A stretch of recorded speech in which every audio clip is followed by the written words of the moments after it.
Why not?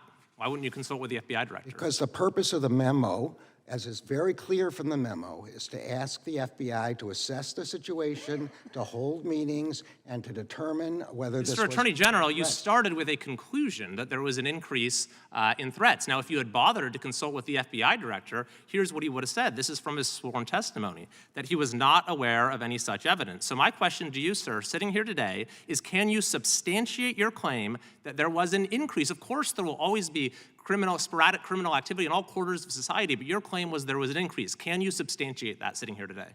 I can substantiate that by the reports in the press of violence and threats of violence and by the letters sent by representatives of thousands— That's a no. You're giving us anecdotes. I'm asking you if you had data. You also said in your memo that you were committed to using the department's authority and resources to discourage these threats, identify them when they occur, and prosecute them when appropriate. Were there any such prosecutions? The emphasis should be there on when appropriate, and there were no such prosecutions, and that's good news, not bad news. There were no prosecutions, and in fact, Director Wray said there were no arrests, there were no charges. So you have no data to show us that there was any increase. You didn't even bother to consult with the FBI director, and then there were no resulting prosecutions, even though you said that they were coming. So I have to ask you now, in retrospect, was there a compelling law enforcement justification for the memo? I think you're mischaracterizing the memo. The purpose of the memo was to hold meetings, to open lines of communication with state— So is that a no? Yes or no? Was there a compelling law enforcement justification for the memo? I believe there was a reason to ask for those contacts to be made with state and local law enforcement. Well, the FBI director disagrees with you. That's not what the FBI director said. Look at it right here, Mr. Attorney General. When asked, do you have any reason to dispute the conclusion that there was no nationwide law enforcement justification? He said he didn't. Either he didn't see the reports or he didn't see the National This is a transcript. I've sent you this transcript, Mr. Attorney General. So my question is this. Will you retract the memo, and by that I mean issue a formal document to the effect that it is no longer operative? I will not, because there was absolutely nothing wrong with the memo, as I have testified several times already. Even though your own FBI director says there was no justification for it, you will not retract it? The Attorney General is being asked by the congressman over and over again, why didn't you ask the FBI? Simply, why didn't you go to the FBI with your concerns or your conclusions, as he says?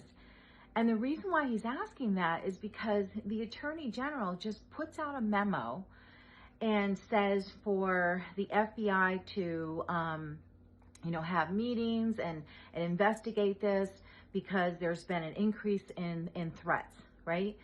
So the congressman is just baffled, like, well, why didn't you go to the FBI first before sending out this memo?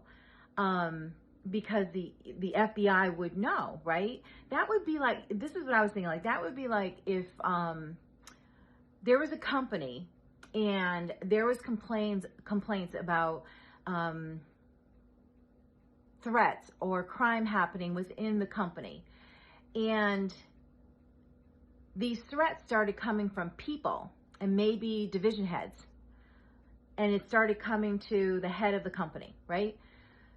That company wouldn't just jump in and take their initiative to write a memo. They would go to their head security department to find out, hey, what's going on with all this stuff, so that they can collaborate and work together on what needs to be done for next steps. And was so baffling to me to hear when he answers, well, he sent the letter because he says that there was substantiated reporting about increase from the press, the substantiated reporting from the press that this was happening. So the Attorney General listens to the press, hears from some of the people who oversee the states in Congress, and again, doesn't go to the FBI to find out what the heck is going on. That's the congressman's whole point in this thing. Why would you just take the initiative to go ahead and write a memo and not even find out from the people who are kind of overseeing and taking care of investigating what's going on?